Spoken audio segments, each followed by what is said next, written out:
Bournemouth versus Nottingham Forest, a Champions League six-pointer. On Saturday, Bournemouth faced Forest in a clash which feels like it's got a lot riding on it. Two of the Premier League form teams locking horns in a match that we could not have imagined at the start of the season. Many people, including us maybe, had Forest down as relegation fodder before the season, but now with only 16 games to go in the campaign, fans of the Tricky Trees, well, they're sauntering into work whistling the Champions League theme tune.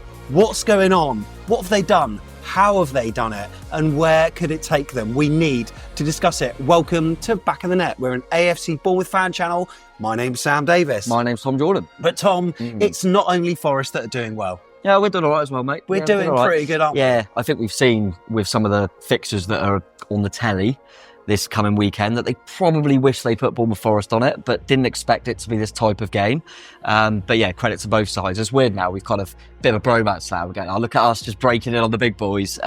Forest, obviously, historically, are a very massive football club, but you couldn't have, I don't think anyone could have foreseen what they've done this season. And yeah, and we're surprising people as well. So yeah, really impressive, and it should be a really, really interesting game, mate. Two very different styles, but both working. So it's going to be really interesting. If it's on, of course, because it's a bit stormy, a bit windy. It is stormy. We've got a few injuries, by the way. Windy conditions on the Friday, by the way. And yeah, you know what? We've done that before. Could we do it again? AFC Bournemouth staff, like, they know what they're doing, don't they? Just give a call to the big man upstairs, arrange the weather and see how it transpires. But Saturday should be okay. And Forest, look, they might be a little bit nervous because they regard us as their bogey side. They haven't beaten us in 9 meetings. And whilst we could play a montage of a number of our wins at their place, because they've always been quite memorable, I think there was a match a couple of years ago which had a lot riding on it, and it really did like the blue touch paper.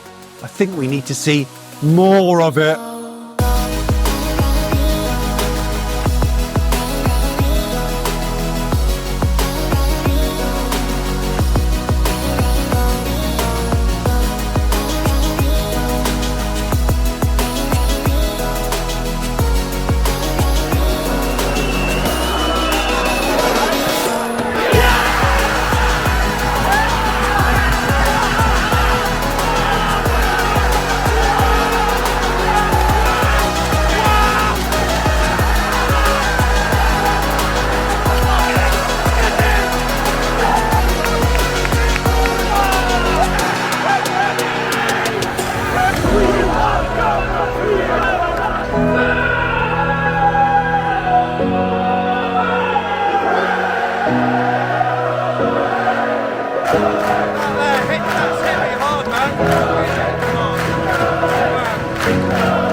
Wow, what a game. I want to see it. I want more, mate. I want more. Yeah, it was a great night. Great night. Yeah, it was a real special one for us, obviously. But in the end, Forest didn't mind too much because they ended up going up anyway. Yeah. But yeah, it was a great game, and we've had some great meetings with them, as you say. We seem to have had more memorable ones on the road. Yeah. But we have got a really good record in this fixture, so hopefully we can make that continue. The last time our two sides met at Dean Court was back last February. That was a draw, wasn't it? And you told me a little factoid about this game. I completely forgot. I know that Clivert put us ahead. Yeah. And then just before half-time, Hudson-Odoi equalised. But we had a man sent off. Yeah, near the end, I think it was within the last 5 minutes. And I remember watching it. Forgot about that. Yeah, it looked like Billing had just tripped him up to stop a counter. And There's always sendings off in matches against Forest. That's true. And I remember thinking, well, that's a yellow. But then you look back at it and he actually kind of went down the back, then he went down the Achilles a little bit. Yeah. And he got straight red. But it was quite late in the game, to be fair. And they had that horrific one where, was it Bolly got sent off when we beat them? And that was one of the most ridiculous senders off I've ever seen, to be fair.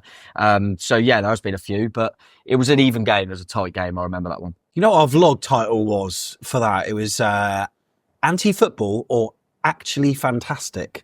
Because a lot of us came away thinking, we couldn't watch that every week. But you know what? Nuno was just on a journey with Nottingham Forest. He was just working out what he needed to do. He was purposeful. He was pragmatic.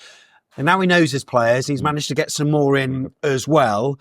he has moulded them into this beast of a side in the Premier League. And there are a few players that we could certainly pick out. And Chris Wood, by the way, he's one of them, isn't he? My God. Fair play. He's always been a nuisance, and I've always thought he's got something, he's always a danger man. He's an old school striker, isn't he? Yeah, but his goal scoring record's been obviously incredible. This season, and he's leading so many statistics at the moment. 14 goals. It's really impressive. So we obviously had it last season with Dom, and it's kind of one or the other. We seem to be spreading them out a little bit more this season, and they've got a main man, but he's getting provided a lot as well. Some of the players, we talk about their wide men a lot, but players like Morgan Gibbs-White just in behind, Elliot Anderson, he's got a lot of service, which means he could just do his job and just be up there and be there to finish stuff, and he's certainly doing so. He's doing really well. He's having a great return from this campaign, and it's his joint best return so far, because he also did it previously in 23-24, but also 19-20 as well. There's only one player from that side of the planet that's actually scored more in a season. Have a guess which? Okay, I'll narrow it down between Aussie and New Zealand. I was not New Zealand, because I was thinking, I'm literally thinking Rory Fallon. Do you remember him? Yeah, I do. So there's an Aussie, Tinkale or something like Viduka? Viduka. Okay. Well done. Very good there for you. But look, he was one of the players that was part of the 21 players. They're all fucking... And I don't know why I said that, and then I blanked out the S word. But it has to be said that he was one of the good ones amongst that. Yes, there were some terrible signings like Jesse Lingard, and there were Jonjo Shelvey. Did he play many for him? They had a few, didn't they? But Morgan Gibbs-White, Nico Williams, of course. Danilo's done well. Taiwo, I think he's being linked with West Ham at the moment. Yeah, whether that's happening or not. He's obviously such a backup now because Chris Wood is doing the business, and Mangala ended up going to Everton, did all right. But most of them didn't quite work out. But what he's done really well was managed to clear out the ones that didn't work out and get a really good squad in. Take the players in. And even this season, I know we've done a preview for them already, but it's just interesting to see which players that you think of this lot that they signed in the summer transfer window worked out and which didn't. Prowsey, not particularly. No, it didn't work out for West Ham either. It was really weird. But James Ward-Prowse seemingly not working, no. Morata hasn't done a lot. Carmo as well. Moreno bought in on loan from Villa, I think, is one of them players that can kind of be a big part of the squad. He has played minutes, but just doesn't start all the time. Sousa the same, and Jota Silva the same. They're kind of coming in and out. Sousa's played a bit. I think they both started against Everton in the last game, and Morata as well, but not as effective as this guy here. Milenkovic.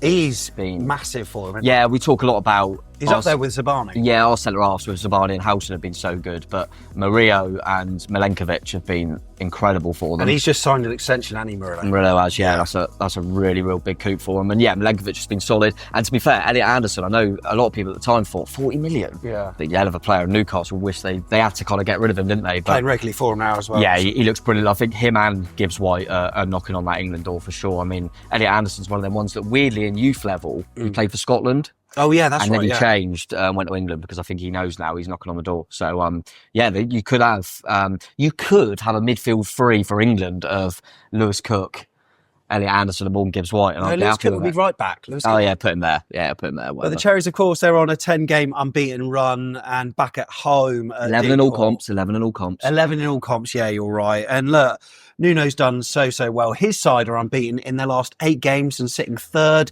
place in the table as we look at it. That's 4 places and 7 points above AFC Bournemouth. They are well positioned there. And there's not many teams that don't have a red blob, but we're one of them. Brighton's up there as well, by the way, but look at that, the top 3, and then you've got, of course, us and, as I say, the Seagulls as well. So we're in a good vein of form, but if you check out the form table, Forest rule supreme in this.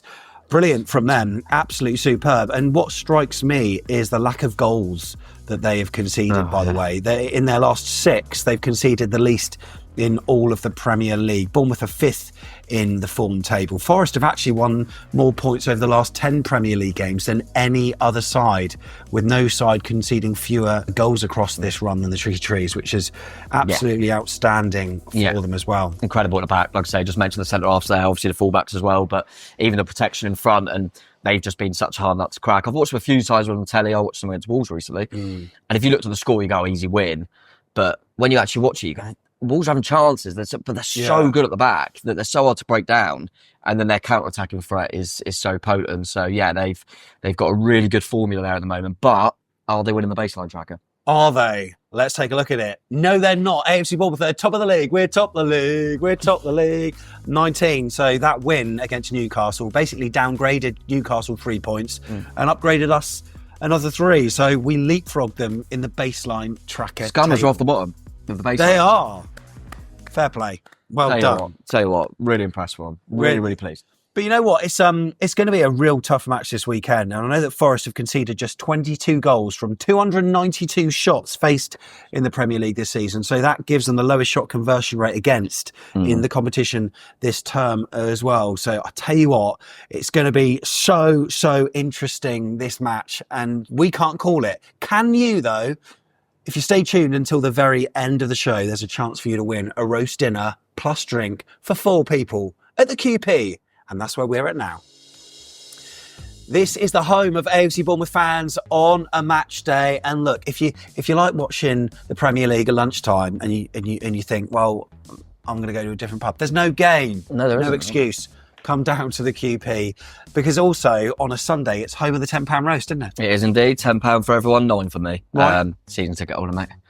So us wonderful lot get it for £9. But yeah, the roast has been very highly recommended by many. So definitely get on down there and do that. And it's a good atmosphere down there. Yeah, it really is. So on a Saturday, if you buy any drink before the kick-off, you get a raffle ticket. Keep all your raffle tickets that you accumulate in your pocket safe. Come back afterwards, because a draw will be made for a first prize of £100 and second prize of £50. So incentive for you to return from the QP. And look, there's loads going on here, including House of the South. There's going to be an event next Wednesday here, which is superb. And also on Saturday, by the way, around lunchtime, there's going to be a film crew from Copper 90 that are doing lots of stuff. So we worked with them for the Premier League when we went to Villa and did some Vox Pops and stuff. They're going to be in and around the pub, capturing some scenes from this room, but also having a chat. So if you fancy answering any AFC Bournemouth questions, then appear on that, and you'll be on the Premier League YouTube channel. And also, by the way, just need to mention this, as part of that, they're filming the Bournemouth Park Run, which you're going to be doing that, aren't you? Yeah. Mate, you live just by it. Come on, there's no excuse. There is. I ain't running. On match day, I'm not running. It's 9 a.m. on a Saturday morning. Yeah, 9 a.m. So look, if you're not a park runner, don't know what it is, just head to the Park Run website, just register and you'll get a barcode. That is all you need for this. Turn up at 9 o'clock. It's just by Kings Park Athletic Stadium. Fans are encouraged to wear their shirts if you're a Forest fan watching or a Bournemouth fan, because they're going to be doing loads of footage in and around it, and especially by the Vitality Stadium, because the course loops past there. How far is it? A couple of times. 5k, mate. You'll be fine. You'll be done by 9:15. That's how quick you are. If you're brand new here, make sure you do us a couple of favours. Yeah, click the like button, hit the big fat subscribe, and the bell will show you when all our videos are out as well. We really appreciate it. And there'll be loads of good content, as always. We'll obviously do the reaction after the game, the fan cams. You'll get the old vlog out. You're not doing like a travel one this time, are you? No, not doing a travel where you vlog. Stayed the night before, just you in bed. No. We could do a little mini series on that. And then obviously we'll have to dissect it a little bit more on the Monday and the old second look, and talk about all the tactical analysis of our win. And so loads of good stuff. So make sure you stay tuned. Okay, let's take a look at Forest's recent results then. We'll go from the start of December, where they, get this, lost again. Cool. That was against Manchester City. A fly in the ointment, you would say. Lost to Man City? Yeah, who does that? That's embarrassing. Anyway, that was at the start of deck. Yeah, like I say, fourth and 3-0 loss. But then, since then, it's been pretty rosy for them, Tom. Yeah, scored 3 at Old Trafford, as we always do. They copied us in that respect, won that one 3-2. The win against Villa, they were 1-0 down, and a really good comeback. That was a big win, actually, to beat Villa 2-1. Went at Brentford, who never lose at home at that point. Yeah, that's 2-0. That was a big one as well. Tottenham, obviously same as ourselves, beat them 1-0 at home. Went to Everton, still, we know what Everton are like, but still a tough nut to crack, and they went there and won. Mentioned that Wolves one, easy win, and a lot of these are 2-0 as well. It was another 3-0. Luton 2-0, obviously in the FA Cup as well. Point against Liverpool ain't bad, so they haven't lost them, have they? Chris Wood again. Yeah, Chris Wood again, and then beat the Scummers. Looked like it was going to be an absolute steamroller, but they did get a couple of late goals, Southampton, so it's 3-2 at the end. And then they had one off the line as well. Yeah. So, I mean, it could have been different. I think maybe Forest fans are maybe taking a few thoughts from that mentally into into this fixture here. Obviously, having seen what we did at Newcastle, Tom, are you over it yet? Have you been still watching highlights packages? Yeah, I have, and I still look at it and just that I can't get my head around it. I mean, we haven't got a striker. Yeah. We haven't got a striker. We've got 4. We haven't got a right back, and Anthony Gordon didn't even do anything. It was mad how good we were. And obviously I'm sure Forest fans can relate as well. Now suddenly there's a few eyes on us. Yeah. And we're getting like reviewed on, Monday Night Football, Match of the Day and things like that. And they're talking about Ryan Christie like he's this new gem. We've seen him put in performances like that forever. So well, look, the eyes of the Premier League are on Forest and Bournemouth, but Forest have also got their eyes on some players from other clubs. I mean, it seems like from the rumours that they're capitalising on their league position and their current form, because they're after a couple of players, aren't they? Cunha being one of them. Yeah, Matis Cunha seems to be the main one, who's obviously don't look like he's going to sign a contract with Wolves.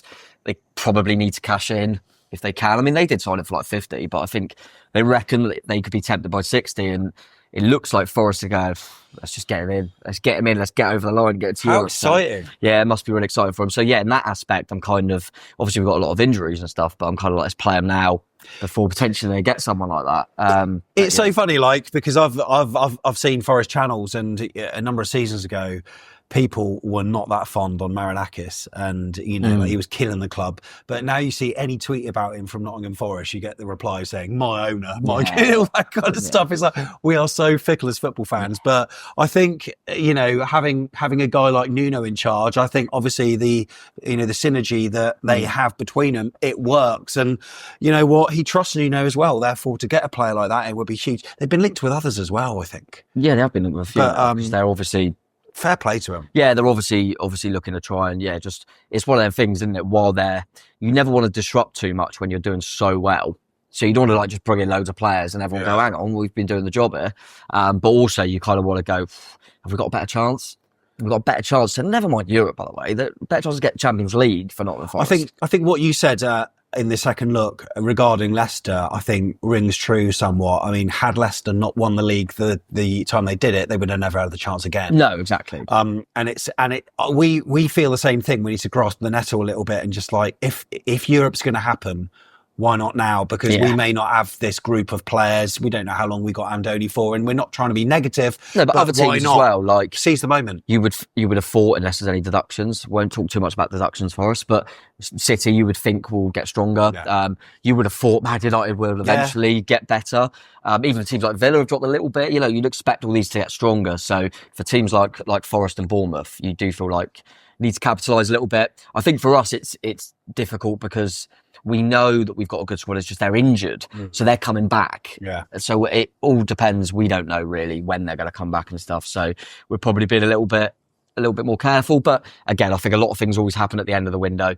So I think both sides will get a few in. Interestingly, Forest have only gathered 10 points off teams in the top 10 so far this season, maybe down to how they set up against the better sides. Nuno can be a bit conservative, but we've seen how fast they transition, and one of the fastest, it seems. I've seen some of their counter-attacks. They are unbelievable, blazing fast on the break. Let's check out our head-to-head between the two sides. Yes, you can see them on screen, and you're quite happy to see that. I mean, it's a great record. In all our home games against Forest, we've won more than we've lost, which is good. In all competitions, Bournemouth have won 9, drawn 8, and lost 6. So even overall, we've got the better record. Nottingham Forest have won just one of their last 10 away league games against the Cherries. That was a 2-1 win in the Championship in 2014. Stuart Pearce in charge, wasn't it? Stuart Pearce in charge of that one, yeah. And then I think that was, so when we won the league, and Forest were one of the only teams who done double on us. Yeah. It was Stuart Pearce the early, and then Dougie Freeman was in charge for the return. And I think Lascelles scored for him,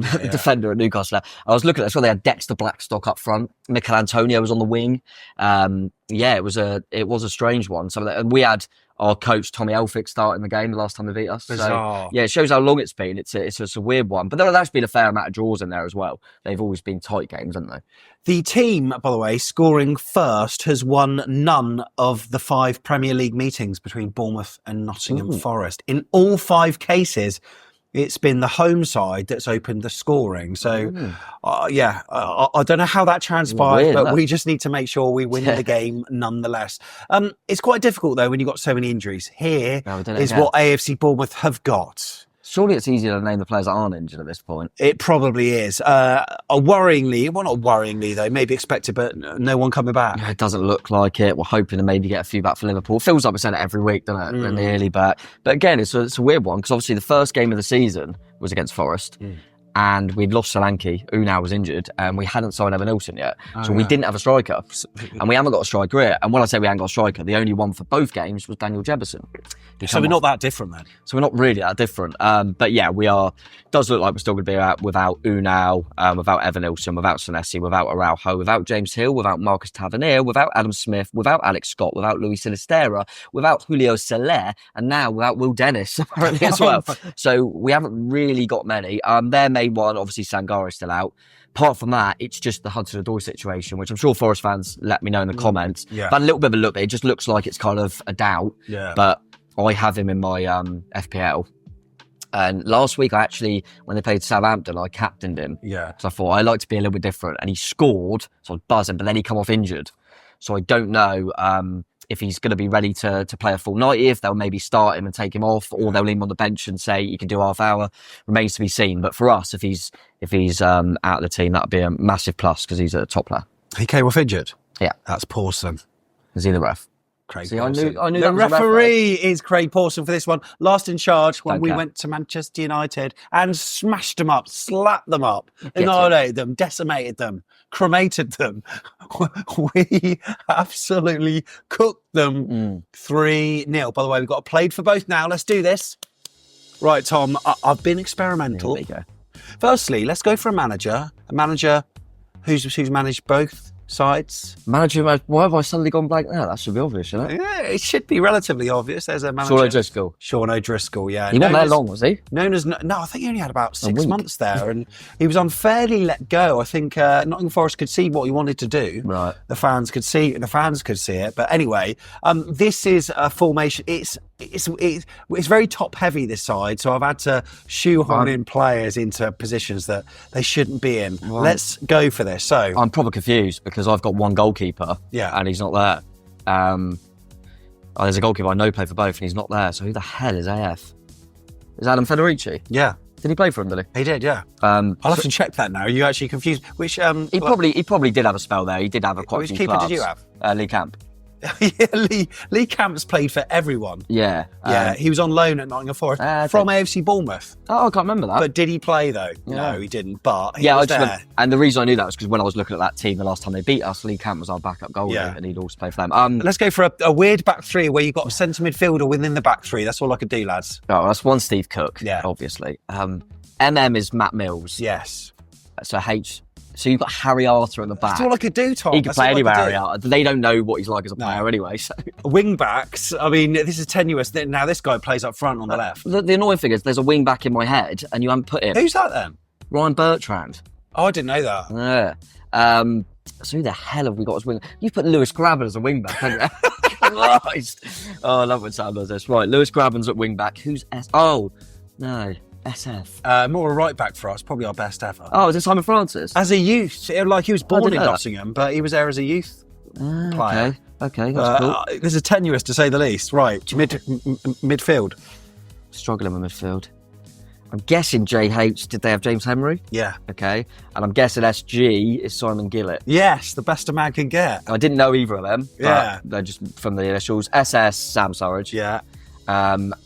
We've got Lyle Taylor. Or Lee Tomlin, by the way. I was just about to say it could be both, yeah. And DM is Dave McGoldrick. Very well done. Take that, Tom, take that's that. superb. From you. There's one that Go I on. can think of. Glenn Murray played for Nottingham Oh, Forest. yeah, good So shot. there was another one. So there is a few in there. I don't know if there's any more. Let us know. How did I forget Ryan Bertrand? It's because He the didn't- website that I usually use was down earlier, so I had to do some manual Google. Oh, okay, I do hope Ryan Bertrand. Rubbish. He definitely did, but now you're making me doubt it, but he did. On to Matt's stats then, taking a look at Nottingham Forest form. So basically the last 4 league games, they had 2 home games, that's Liverpool and Saints. 2 away, Everton and Wolves. They gained 10 points, of course, drawn against Liverpool and beating the others. The XG suggests this is a slightly better return than expected, as they were outplayed by Liverpool, and also the games at Everton and Wolves were pretty close. However, Forest have been significantly outperforming their XG values all season. in recent games in the last 4-5 goal scorers, they like to spread the goals around the team. We've got the average positions up though, and the away games are most pertinent, where Forest are generally sat back, allowing the opposition to have the ball and break on the counter-attack. That's what they do, but then that's what we like to do as well. So are these styles going to cancel each other out? We don't particularly like the ball either. Both teams just kicking the ball to each other. Just get out of it. We don't want it. That's what it's going to be like. And Forest, they've got a lower possession percentage than AFCB, and it's probably one of the lowest that we've seen, alongside Palace, by the way, at about 35%. The pass completion is similar. They've got a higher percentage of chances created from open play, whilst AFCB concede a lower proportion from open play. Who knows how this one's going to pan out? Well, the players on the pitch will be quite pivotal for that. Tom's going to predict it now. We'll start with Bournemouth then. You've got a 4-2-3-1. Both teams, in fact, adopt that pretty much, don't they? But what we got here? I mean, it's at this point, there isn't really much you can do. You can't really. No, I suppose. The only question is, will an impact player be left on the bench? But we saw it against Newcastle. I mean, there's probably more argument for it in this game. Maybe. Because Newcastle starts so fast. But then you could argue Jebo has the impact anyway. They're right when they come on. But yeah, I mean, Kepa will be in goal. We're going to have to play Lewis Cook at right back again. Zavali and Howson are going to be the centre-halves with Kirkes at left back. You're going to have to play Adams and Christie in the middle. He's obviously going to have to keep Clive in the 10. He's going to play Brooks on the right, Semenyo on the left, and Dango Ouattara up front. I guess the only thing, if you had to try and think of something, like you said, is he starts Jefferson and leaves like a Brooks, Ouattara or someone out for a bit of an impact. But as I say, I think the reason I tried to do that for the last game was because we had a midweek game. For the fact we've had a week, I think he'll just go unchanged, to be honest. So that's what I'm going to go with. But yeah, he could try something. We know Andoni's done it before, but certainly doesn't feel as if he has many options. So I think he's going to stick with it, mate. Okay, and as for Forest then, what are you going for? Again, similar setup. Sells are being goals, been very good for them. And their back four picks itself at the moment: Aina, Milenkovic, Murillo, and Nico Williams. Aina, by the way, he could be in team of the season at the moment. He's been incredible for fullback. They played Domingos quite a lot, but I'm actually going to drop him out. I think they'll have Ryan Yates for this type of game. I think he'll come in. So I think Yates will be in there, probably more of the enforcer in midfield, with Elliot Anderson, and then Gibbs White more advanced. Alanga will be off the right. I'm going to bring in Jota Silva, just because, as we mentioned, I'm not 100% sure on Hudson-Odoi. So maybe they might drop him to the bench and bring in Jota Silva, and Chris Wood will definitely lead the line. Wow, there you go. So that is your predicted 11. Now, as Tom said, there is a weather warning for this, but it should be okay. The conditions for actually match day will be... How do you pronounce the storm? Pretty good. It's called Storm Yowen. Can he play? Yowen. Play midfield? Or? Yeah, maybe you can. We want your predictions. I tell you what, I mean, for me, I'm going to give a prediction, and it's based on the fact that, we did so well against Newcastle, and the reason for that is we've got Troy Deeney's manager of the week, of course, in charge. Nope. Sorry? Nope.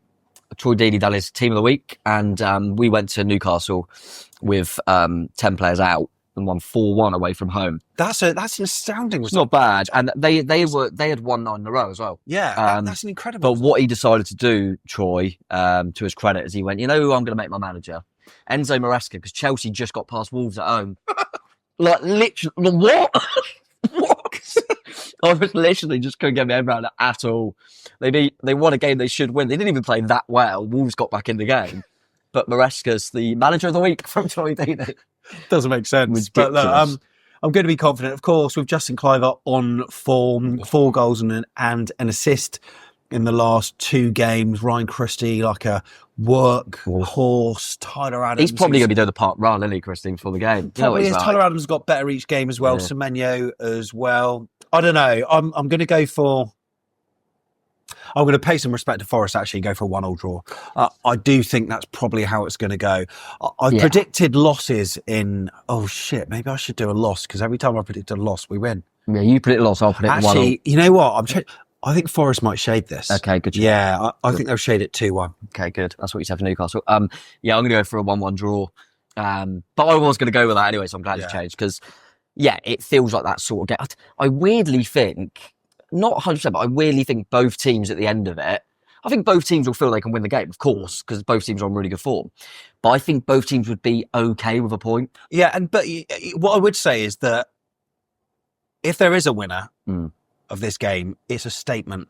Massive, yeah. Whichever way it goes, it's a statement. Yeah, yeah, 100%. And it wouldn't be a surprise if any result happened. No, I if agree. Forest win, we'd be surprised. We've got an injury crisis. If we win, we'd be surprised. We've just smashed Newcastle 4-1. If a draw, form would suggest that's the right result. Yeah, exactly. So I think it really is one of them things. I mean, it's not great predictions from us going anything can happen, but it can. And I'm just really intrigued to see the game and see the two differing styles and who comes out on top, mate. But looking forward to it. We run though, don't we, mate? We absolutely run. So we will cover every blade of grass. Absolutely. And there's a stat that backs that up, right? Yeah, total distance covered per 90. We are top. We are top. Above Spurs, above Newcastle, above Brentford. Absolutely superb. And look, Justin Cliver, of course, with his hat-trick at Newcastle, he became just the fourth different Bournemouth scorer to score 10 plus goals in a single Premier League campaign, after Josh King, who did it twice, Callum Wilson and Dom Solanke as well. Only one of his 10 goals has come at home though. Who, Cliver? Yeah, mad though, isn't it? Nah, he's got more than that. No, just really? one of them at home. One penalty against Arsenal? Yeah. Oh, blimey. One of them at home. I think he might have scored in a cup. Yeah, probably. Yeah, he scored in the against FA Cup, Brom. the opener, Yeah, that's what I was thinking. But but how weird is it that as a Cherries fan, like I'd be absolutely fine with a point against Forest, but against Chelsea I was sort of disappointed. I think that's the way it happened. And also Man United as well. Like I wouldn't have wanted to draw that based on how we play football. Yes, it's the point, I think. So this is a compliment to Forest there. Massive compliment to Forest, and equally it is also down to the style. I remember, and I'm not doing this to play my own trumpet, which I do like to do, but I'm not doing that. Okay. I fancied us I've fancied us surprise, like for example, you just mentioned it then, to go to United and win, because I thought they'll try and play, they think they're Man United and we'll have too much and we'll batter them, and we did. But then when we had Palace at home, I went, I'm not sure about this. And it was a 0-0 draw, because it is the style as well, but also with the style that Forest play, but they're much better than Everton, Palace, much better.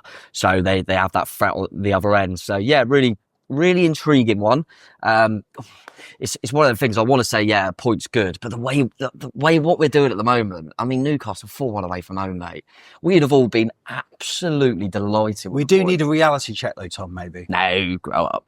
Well, what do you think? Let us know in the comments. We'd love to know what your prediction is as well. If you put an emoji with it as well, we'll include you in the draw for the roast dinner as well. Look, we're not going to do a minute or anything like that. Literally any scores that are correct, we'll just draw a name out of the hat and you'll win a roast dinner for 4 plus drink each at the QP. However you get down to Dean Court, whether you're flying Ryanair and stopping over and getting the train here on Saturday morning. Oh no, that's just me. Anyway, up the chairs, have a safe one, and see you at Dean Court. You Reds, come on. I'll bet the roof's falling off. You probably has, mate. Let's call it off.